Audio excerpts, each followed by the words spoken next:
அனைவருக்கும் வணக்கம். பிரபல யூடியூபர் டிடிஎஃப் வாசன் இன்றைக்கு காஞ்சிபுரம் காவலர்களால் கைது செய்யப்பட்டிருக்காரு. அவர் பிரபல யூடியூபர் அப்படின்னு சொல்றதை விட பிராபல யூடியூபர் அப்படின்னு சொன்னா பொருத்தமா இருக்கும். ஏன்னா இது அவருக்கு 4வது வழக்கு. நம்ம தம்பி டிடிஎஃப் வாசனுக்கு தம்பி கொஞ்சம் சேட்டக்கார தம்பினா நல்ல திறமைகள் இருக்கிறது. உண்மையிலே பைக் யாரும் இவ்வளோ வேகமான ஓட்ட முடியாது. பைக் ஓட்டுறதுக்கு எல்லாருக்கும் அந்த ஒரு துணிச்சல் வராது. அப்போ பைக் ஓட்டுவதும் ஒரு திறமை தான், கார் நல்லா ஓட்டுறதும் ஒரு திறமை தான். இப்போல்லாம் காரை எங்கே ஓட்டுறானுங்க, காரை கொடுத்தா ஆட்டுறானுங்க, ஓட்டுறானுங்கல்ல. அப்போ அப்படி பைக் ஓட்டக்கூடியது திறமை. அந்த திறமையை சரியான வழியில் அவர் பயன்படுத்தி இருந்தா உண்மையிலே இதை விட ஒரு பெரிய உயரத்துக்கு அவர் போயிருக்கக்கூடும். கிட்டத்தட்ட 40 லட்சம் பார்வையாளர்களை, பின்தொடர்பாளர்களை, சப்ஸ்கிரைபரை வைத்திருக்கக்கூடிய ஒரு யூடியூபராக அவர் வளர்ந்திருக்காரு. அந்த 40 லட்சம் பேருக்கும் அவர் தான் வழிநடத்தக்கூடியவர். அந்த 40 லட்சம் பேருக்கும் 40 லட்சம் பேரில் ஒரு 10 லட்சம் பேரை தான் அவரை ஃபாலோ பண்ணுவாங்க. அந்த 10ல் 5 லட்சம் பேர் அவருக்கு தொடர்ச்சியாக ஃபாலோ பண்ணுவாங்க. ஒரு 5 விழுக்காடு 10 விழுக்காடு ஒரு 1 லட்சம் பேர் க்ளோஸாக அவருக்கு அவர் சொல்கிறத செய்யக்கூடிய இடத்துல இருந்தாங்க. எல்லாமே இளைஞர்கள், +2 படிக்கக்கூடிய, 10th படிக்கக்கூடிய, அப்புறம் கல்லூரி படிக்கக்கூடிய இளைஞர்கள், அப்புறம் இளம் பெண்கள் தான் அவருக்கு பார்வையாளராக, பின்தொடர்பாளராக, சப்ஸ்கிரைபராக இருந்தாங்க. அப்போ அவங்களுக்கு டிடிஎஃப் வாசன் எதை கொடுத்துருக்காரு இந்த 3 ஆண்டு காலத்தில்? ஒரு 3 வருஷத்துக்கு முன்னாடி யூடியூப் சேனல் தொடங்குறாரு. சாதாரணமாக பைக் ரேஸ் அதெல்லாம் பைக்கில் போயிட்டு பேசுறது, அதை வீடியோ எடுத்து போடுறது, அப்படி ஒரு கண்டென்ட்டை கிரியேட் பண்ணுறாங்க. ஒரு காலகட்டத்தில் பார்வையாளர் அதிகமான உடனே டிடிஎஃப் ஃப்ரெண்ட்ஸ்ன்னு சொல்லி அவங்க ஒரு ஸ்குவாட் மீட்டிங் வைக்கிறது, அவங்களுக்கு ஒரு கெட்டுதல் வைக்கிறது, அப்புறம் விலையுறந்த பைக்குகளை வாங்குறது அப்படின்னு சொல்லி போகிறாரு. ஒரு சாதாரண குடும்ப பின்னணியிலிருந்து 10 லட்ச ரூபா, 12 லட்ச ரூபா, 20 லட்ச ரூபா வரைக்குமான பைக்குகளை வாங்கி அதை ஓட்டி அதை வீடியோவை எடுத்து அதை போட்டு அப்லோட் பண்ணி அது ரெவென்யூ பார்த்து அப்படி தான் வளர்ந்து வந்தார். அதாவது அந்த திறமையை நம்ம குறைச்சி மதிப்பிட முடியாது. ஆனால் அவர் இந்த திறமையை காட்டின விதம் தான் மிகப்பெரிய தவறாக மாறி இருக்கிறது. இன்றைக்கு கைது வரைக்கும் போய் முடிஞ்சுக்குது. கடந்த 2 நாளைக்கு முன்னாடி சென்னையிலேருந்து பெங்களூர் சாலை வழியாக மகாராஷ்டிரா போகிறதுக்கு டிடிஎஃப் ஒரு ஃப்ரெண்ட்ஸ் எல்லாம் பிளான் பண்ணியிருக்காங்க. அப்போ போயிட்டு இருக்கும்போது மழை வந்ததுனால காஞ்சிபுரத்திலே பாதியில் நின்றுட்டு காஞ்சிபுரம் பக்கத்தில் ஒரு ஹோட்டலில் தங்கி ரூம் எடுத்து தங்கிட்டு மறுநாள் காலையில் போகலாம் அப்படின்னு முடிவெடுத்து போயிருக்காங்க. அப்பவும் மழை. திருப்பி சாயந்தரமாக கிளம்பியிருக்காங்க. கிளம்பி போகிற வழியில் பாலிச்செட்டி சத்திரம் அப்படிங்கிற ஊரில் அவருக்கு விபத்து ஏற்படுது. விபத்து ஏற்படுறதுக்கான காரணம் என்ன அப்படின்னா 255 கிலோமீட்டர் வேகத்தில் அவர் போயிருக்காரு. அந்த காட்சிகள் சமூக வலைதளங்களில் வெளிவந்தது. அந்த காட்சிகளை பார்க்கும்போதே தெரிஞ்சுது 255 கிலோமீட்டர் வேகத்தில் ஒருத்தம்பி விழுந்தா எலும்பு கூட கிடைப்பதற்கு வாய்ப்பு கிடையாது. 255 கிலோமீட்டர் ஒரு கார் மோதினாலே காருக்குள்ள இருக்கவே ஜாம் ஆயிடுவான். அப்போ பைக்கில் போகிறான், ஒரு 80 கிலோமீட்டர் 60 கிலோமீட்டர் வேகத்தில் போய் பைக்கில் விழுந்தா கூட கண்டிப்பாக அடிபடும், மிகப்பெரிய அளவில் பாதிப்புகள் ஏற்படுத்தும். ஆனால் டிடிஎஃப் வாசன் கை மட்டும் உடைஞ்சிருக்கிறது. ஏன் அப்படின்னா அவர் பயன்படுத்தக்கூடிய பாதுகாப்பு உடைகள், பாதுகாப்பு உடை, அவர் வச்சிருந்த ஹெல்மெட்டு எல்லாமே விலை உயர்ந்தது. அதில் அவர் ரொம்ப சேஃப்டியை கடைபிடிச்சதுனால தான் இன்னைக்கு உயிர் சேதம் ஏற்படாம வண்டி சுக்குச்சுக்கா நொறுங்கிருச்சு. அவர் தூக்கி எரியப்படுற காட்சிகள் சமூக வலைதளங்களில் வெளியாகிது. தூக்கி வீசப்பட்டும் அவருக்கு உடம்புல முதுகெலும்பு அடிபடலை, உடம்புல அடிபடலை, எங்கேயும் அடிபடலை. கை மட்டும் ஏதோ போய் கையை ஊனிருக்கணும், இல்லை ஒரு கட்டையிலையோ இல்லை அங்கே கல்லுலையோ பட்டதுனால அது மட்டும் உடஞ்சிருக்கிறது. உயிர் சேதம் எவ்வளோ தப்பிச்சிட்டாரு. அப்போ அவர் பாதுகாப்பாக இருக்காரு. ஆனால் அவரை பின்தொடரக்கூடிய, அவரை மாதிரியே வண்டி ஓட்டணும், அவரை மாதிரியே வரணும். இப்போ டிடிஎஃப் வாசன் வண்டி ஓட்டுறாரு. அவரை லட்சக்கணக்கானவர் பார்க்குறாங்க. அதில் ஒரு 10 பேராது, ஏன் 100 ஒரு 5 பேராது அவரை மாதிரி வண்டி ஓட்டணும் ஆசைப்பட மாட்டாங்களா? அவரை மாதிரி வீலிங் பண்ணணும், நம்மளும் பைபாஸ் அப்படி போகணும் அப்படி நினைக்க மாட்டாங்களா? அப்படி நினச்சி ஒரு எக்ஸல் சூப்பர்லையோ, ஏன் ஸ்ப்ளெண்டர்லையோ, இல்லை வேற ஒரு பல்சர் பைக்லையோ இது மாதிரி பண்ணால் அவன் நிலைமை என்னத்துக்கு ஆகுது? அவர்கிட்ட பணம் இருக்குது, பணம் சம்பாதிச்சிட்டாரு, பணத்தை வச்சுக்கிட்டு அவர் சேஃப்டியாக இருக்காரு. சேஃப்டியாக இருக்கல, தப்பு சொல்லலை, குறை சொல்லலை, சேஃப்டியாக இருக்காரு. அது மாதிரி எல்லாரும் இருப்பாங்களா? இருக்க மாட்டாங்கல்ல. அப்போது 255 கிலோமீட்டர் வேகத்தில் அவர் வீலிங் பண்ணியதுனால தான் இந்த விபத்து ஏற்பட்டிருக்கு அப்படின்னு காவல்துறை தரப்பில் சொல்கிறாங்க. 2 முறை அவர் வீலிங் பண்ணுறாரு. முதல் முறை பண்ணதும் அந்த காணொலி காட்சிகள் பதிவு செய்யப்பட்டிருக்கிறது. அதில் ஒன்றும் ஆகலை. 2வது முறை வீலிங் பண்ணும்போது அது வலிக்கிட்டு போது தூக்கி அடித்து கொண்டு போய் எரிஞ்சிருது. அதில் அவருக்கு மிகப்பெரிய விபத்து ஏற்பட்டிருக்குது. இப்போ அவர் மீது அடுத்தவருடைய உயிருக்கு குந்தகம் விளைவித்தல், வாகனங்களை அஜாக்கிரதையாக ஓட்டுதல், மோட்டார் வாகன சட்டம் 184 இதை மீறுதல், இந்த பிரிவின் கீழே அவர் மீது 4 பிரிவுகளில் வழக்கு போட்டு பாலிச்செட்டி சத்திரம் காவல்துறை கைது பண்ணியிருக்காங்க. இது முதல் முறையான வழக்கு கிடையாது. ஏற்கனவே 2022ஆம் ஆண்டு இவர் மீது ஒரு வழக்கு போடப்பட்டுச்சு. என்ன வழக்கு அப்படின்னா கோயம்புத்தூர் போத்தனூர் காவல் நிலையம்னு நினைக்கிறேன். போத்தனூர் காவல் நிலையத்தில் ஜிபி முத்து இருக்கார் இல்லையா, செத்த பேர நாரப்பையில, அந்த செத்த பேர நாரப்பையில தூக்கி இவரை பின்னால் வச்சுக்கிட்டு இவர் என்ன பண்ணுறாரு, பிறந்தநாள் கொண்டாட்டத்தில் ஜிபி முத்துவை போகிறாரு. ஜிபி முத்து அலறி அடிச்சுக்கிட்டு வீடியோ போடுறாப்புல. அந்த அலற வீடியோ பார்த்துட்டு கோவை காவல் நிலையத்துடைய மாநகர ஆணையர் பாலகிருஷ்ணன் வீடியோ வெளியிட்டு இருந்தார். என்ன சொல்லியிருந்தாருன்னா, டிடிஎஃப் வாசன் போன்றவர்களுக்கு இளைஞர்களுக்கு தவறான வழிகாட்டுதல் கொடுக்குறாங்க, இப்படி ஒரு இவ்வளவு பெரிய ஃபாலோவர்ஸ் கூட வச்சுக்க வந்து இளைஞர்களை சரியாக வழி நடத்தணும், அவர் வந்து முறைப்படி அவர் நடக்கலன்னா அவரை வந்து நாங்கள் கைது செய்ய கூட தயங்க மாட்டோம்னு சொல்லியிருந்தாங்க.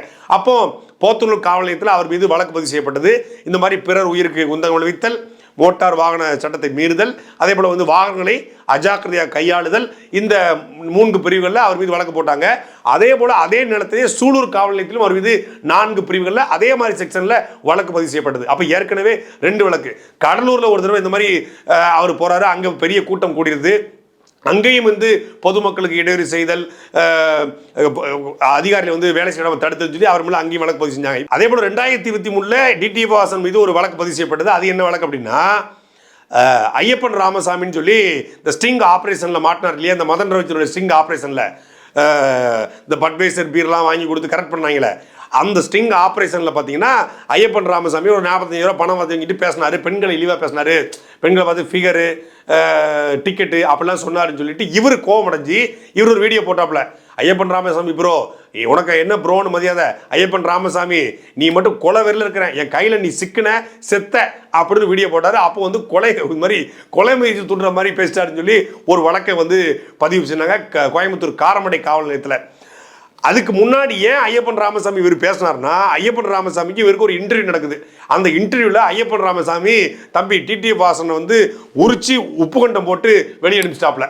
அதில் கோச்சிக்கிட்டு மைக்கெல்லாம் கழட்டி போட்டு நம்ம ஐயா வைகோ வந்து சத்தியம் டிவியில் எந்திரிச்சு போவார்ல, அது மாதிரி எந்திரிச்சு போனாப்புல டிடிஎஃப் வாசன். அந்த கொலகாண்டில் இவர் என்ன பண்ணார், இந்த ஸ்டிங் ஆப்ரேஷனை மாட்டணுன்னு எப்படா வன்மத்தை கக்கலாம்னு சொல்லி கக்கி தீத்தாப்புல. அப்போ அது மீது வந்து இந்த மாதிரி தனி மனிதனை வந்து கொலை மட்டலுக்கு துண்ணாரு அப்படின்னு சொல்லி கொலை மட்டல் விடுத்தாருன்னு சொல்லி வழக்கு பதிவு செஞ்சாங்க. அப்போ 3 வழக்கில் அவர் மீது பெண்டிங்கில் இருக்குது. அதுக்கெல்லாம் பிணை வாங்கி பெயில் வாங்கி தம்பி பத்திரமா வச்சுருந்தாரு. இதில் இந்த 3 வழக்கிலையுமே அவர் கைது செய்யப்படக்கூடாதுன்னு சொல்லி திமுகவில் KN மிக நெருக்கமாக இருக்கக்கூடிய ஒருத்தர் தான் உதவி செஞ்சாரு அப்படின்னு அன்றைக்கு பரவலாக பேசப்பட்டது.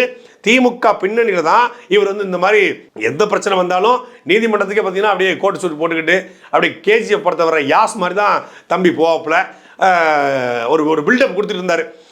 டிடிஎஃப்னா சாதாரண நினச்சிருக்காங்க, டிடிஎஃப்க்கு வந்து பெரிய கூட்டம் இருக்குது, டிடிஎஃப் ஸ்குவாடு அப்படி இப்படின்னு பயங்கரமாக பில்டப் நடந்தது. இது எல்லாம் வந்து இளைஞர்களுக்கு இருக்கிறதா, பில்டப் கொடுக்குறதோ பீலா பண்ணுறதோ உருட்டுறதோ அதெல்லாம் வந்து இளைஞர்கள் செய்கிறதா. ஆனால் அந்த இளைஞர்களை டிடிஎஃப் வாசன் எப்படி வழி நடத்துகிறார், தன் திறமைகளை ஆரோக்கியமாக பயன்படுத்துகிறாரா தவறாக பயன்படுத்துகிறாரா, அது எந்த வகையான வினைகளை சமூகத்துக்கு உருவாக்குது அப்படிங்கிறத நம்ம பார்க்க வேண்டிய தேவை இருக்கிறது. இப்போ டிடிஎஃப் வாசன் வந்து லண்டனில் பைக் ஓட்டுறாரு, அமெரிக்காவில் பைக் ஓட்டுறாரு, இல்லை வந்து ஐரோப்பாவில் பைக் ஓட்டுறாருன்னா அங்கே குறைந்தபட்ச பாதுகாப்பு ஏற்பாடுகள் இருக்கும், அந்த சாலைகள் உறுதியாக இருக்கும். தம்பி நீங்கள் டிடிஎஃப் வாசன் தம்பி, நீங்கள் பைக் ஓட்டுறது ஒன்றும் அமெரிக்கா கிடையாது, ஐரோப்பா கிடையாது, இது இந்தியா, அதுவும் தமிழ்நாடு, அதுவும் திமுக ஆட்சி.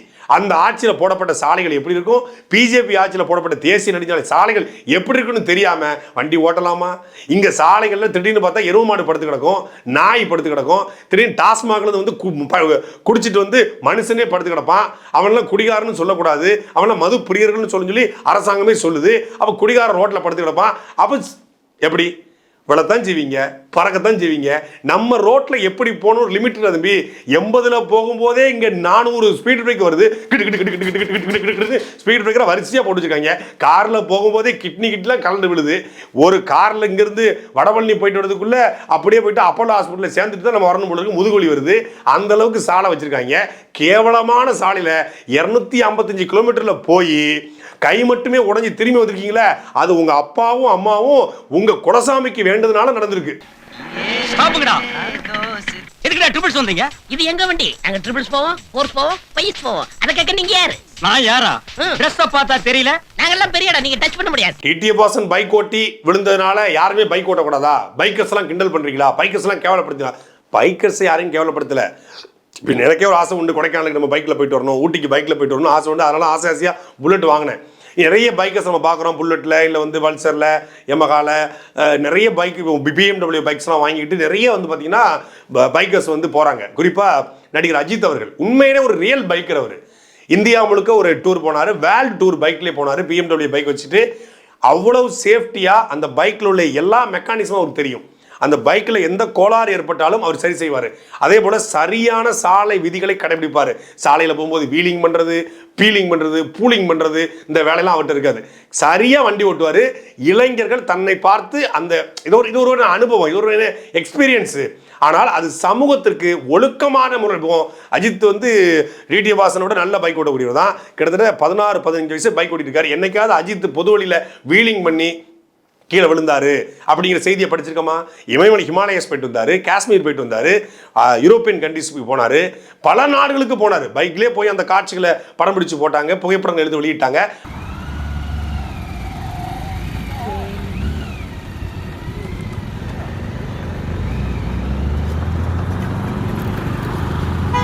அது ஒரு வகையான மோட்டிவேஷனல். இந்த மாதிரி இந்த ஒரு காரில் போய் சுற்றி பார்க்குறதுக்கு, இல்லை ஒரு ட்ரெயினில் போய் ஃப்ளைட்டில் போய் சுற்றி பார்க்குறதுக்கு, ஒரு பைக்கில் போய் ஒரு இடத்தை பார்ப்பது என்பது மிகப்பெரிய எக்ஸ்பீரியன்ஸு. சேகுவரா வந்து ஒரு பைக்கிலே பயணப்பட்டு மிகப்பெரிய புரட்சிகளை உருவாக்கணும்னு சொல்லுவாங்க. சேகுவருடைய பைக் பயணம் என்பது உலக வரலாற்றில் மிக முக்கியமானது, புரட்சி வரலாற்றில். அப்படி உருப்படியான பைக் பயணங்கள் இருக்கணும். அந்த பைக் பயணம் மூலமாக இல்லை ஒன்று சமூகத்துக்கு பயன்படணும், இல்லை நமக்கு பயன்படணும், இல்லை நம்முடைய அந்த தேடல் வந்து ஒரு இளைஞர்களுக்கு பயனுள்ளதாக இருக்கணும். எதுவுமே இல்லாமல் யூடியூப்ல வீடியோ வருது, யூடியூப்ல வியூஸ் வருது, அதை லட்சக்கணக்கான பேர் பார்க்குறான், அதில் ரெவென்யூ வருது, அதன் மூலமாக சம்பாதிச்சு இப்போ லட்சங்களில் பைக் வாங்கலாம் அப்படின்னு நடத்தினா சிறைக்கு போகாமல் எங்கே போவீங்க? இப்போ என்ன ஆயிடுச்சு, தமிழக காவல்துறை அவருடைய ஓட்டுநர் உரிமத்தை ரத்து செய்யணும்னு சொல்லி போக்குவரத்துறைக்கு வந்து ஒரு கடிதம் கொடுக்குறாங்க. போக்குவரத்துறையும் அந்த அதை ரத்து செய்யறதுக்கான ஆயத்த பணிகளை இறங்கியிருக்காங்க. இனி தன் வாழ்நாளிலே அவர் பைக் ஓட்ட முடியாது தமிழ்நாட்டுக்குள்ள. ஒருவேளை அவர் வந்து வெளிநாட்டுக்கு போய் வேற சிட்டிசன் எடுத்து அங்கே வந்து லைசன்ஸ் எடுத்து பைக் ஓட்டினா உண்டு. ஆனால் இப்போதைக்கு அவர் தமிழ்நாட்டில் பைக் ஓட்டுறதுக்கான, தமிழ்நாட்டுக்குள்ள இந்தியாவுக்குள்ள டிரைவிங் லைசன்ஸ் கிடையாது, ஓட்டுன உரிமம் கிடையாது. அது ரத்து செய்யப்பட்டா நிரந்தரமாக பைக் ஓட்ட முடியாது. அப்போ எவ்வளவு கனவுகளோடு அவர் இருந்திருப்பாரு. இப்போ நீங்கள் மஞ்சள் வீரன் சொல்லி ஒரு படத்தில் நடிக்கிறாரு. அது நடித்து அடுத்தடுத்த கட்டத்துக்கு போய் திரைப்படம் நடித்து உண்மையிலே ஒரு திறமையான பையன் தான். நல்ல லட்சணமான பையன், திறமையான பையன், நல்லா பேசக்கூடிய பையன், ஒரு துருதுருன்னு ஆக்டிவாக இருப்பான். நானே நிறைய வீடியோஸ் பார்த்துருக்கேன். சரி, ஒரு ஆக்டிவான பையன். ஆனால் அதை எப்படி எடுத்துக்கொண்டு போய் சமூகத்துக்கு பயன்பட வச்சுக்கணும்? இன்னைக்கு பாருங்கள், வீலிங் பண்ணி கீழே விழுந்தது அப்பட்டமாக தெரிஞ்சிருச்சு. அதுவும் ஒட்டுமொத்தமான சமூக வலைதளங்களும் பேசிய பிறகு இது மிகப்பெரிய ஆபத்தாக முடியும். இப்போ ஒரு வீலிங் பண்ணிட்டு போயிருக்காரு. அந்த இடத்துல ஒரு யாரோ ஒருத்தங்க, ஒரு அம்மாவும் குழந்தையும் கடந்திருந்தா, ஒரு குழந்தை ஸ்கூல் போயிட்டு வெளியே வந்திருந்தா, இல்லை ஒரு வயதான மூதாட்டி நடந்திருந்தா, ஒரு 10 மாடுகள் போயிருந்தா, அவர் வீலிங் பண்ண இடத்துல கண்ட்ரோல்லாம் போறாரு. அந்த ஃபோர்ஸில் போய் 250 கிலோமீட்டர் வேகத்தில் யாரு மேலே மோதிருந்தாலும் அவங்களும் இறந்துருப்பாங்கல்ல. எதிர்த்தாப்புல ஒரு கார் வந்திருந்தாலோ, இன்னொரு பைக் வந்திருந்தாலோ, எது வந்திருந்தாலும் மிகப்பெரிய உயிர் சேதத்தை உருவாக்கியிருக்கோம். இப்போ அந்த இடத்துல எதுவுமே இல்லாதனால அவர் போய் ஒரு அடிச்சு தூக்கப்பட்டு ஒரு குழிக்குள்ள விழுந்துட்டாரு. ஒரு பூப்பந்து போல அவருக்கு மிகப்பெரிய பாதுகாப்பு கவசங்கள் இருந்ததுனால, பாதுகாப்பு உடைகள் இருந்ததுனால, அதை பாதுகாத்து அது விலையுயர்ந்ததா இருந்ததுனால, நல்ல வேளை இந்தியாவெல்லாம் தயாரிச்சதை வாங்கி போட்டிருந்தீங்கன்னா சோழியை முடிச்சிருப்பாங்க. இது ஒரு மிகப்பெரிய எச்சரிக்கை தான் மற்ற பைக்கர்ஸுக்கு. இவரை போலவே பைக் ஓட்டணும், விளம்பர பைக் ஓட்டி வீடியோ போடணும்னு எனக்கு தெரிஞ்சு ஒரு 200 சேனல் இருக்கும் நினைக்கிறேன் தமிழ்லேயே. அப்புறம் வந்து பார்த்தீங்கன்னா இந்தியா முழுக்க ஒரு 1000 சேனல்ஸ் இருக்கும். இவங்களுக்கெல்லாம் மிகப்பெரிய எச்சரிக்கை. ஏன்னா விலை உயர்ந்த பைக்கு, விலை உயர்ந்த பாதுகாப்பு சேஃப்டி இதை வச்சிருந்தாரு. எல்லாம் வச்சிருந்துமே இப்படி நடக்குது அப்படின்னா எதுவுமே இல்லாதனுடைய நிலைமையை வச்சு பாருங்க. எதுவுமே இல்லாத எண்ணத்துக்கு ஆவான். அப்போ தலைக்கவசம் மிகப்பெரிய உயிர்கவசம், அதுவும் பாதுகாப்பான தலைக்கவசம், பாதுகாப்பு உடைகள், இது எல்லாமே மிகப்பெரிய முக்கியம் என்பது டிடிஎஃப் இந்த விபத்திலிருந்து நம்ம தெரிந்து கொள்ள வேண்டியது. இளைஞர்கள் இந்த விபத்துக்கு பிறகாவது இது போன்று சாலைகளில், அதுவும் சாகசங்களுக்கு தனியான இடங்கள் இருக்கு. நீங்க வந்து இந்த ஃபார்முலா ரேஸ் மாதிரி பைக் ரேஸ் இருக்கு, அங்க போய் கலந்துக்கிட்டு உங்க சாதனையை காட்டுங்க. இந்தியாவில் வேற ஏதாவது போட்டிகளை கலந்துட்டு உங்க சாதனையை, உங்க திறமையை காட்டுங்க.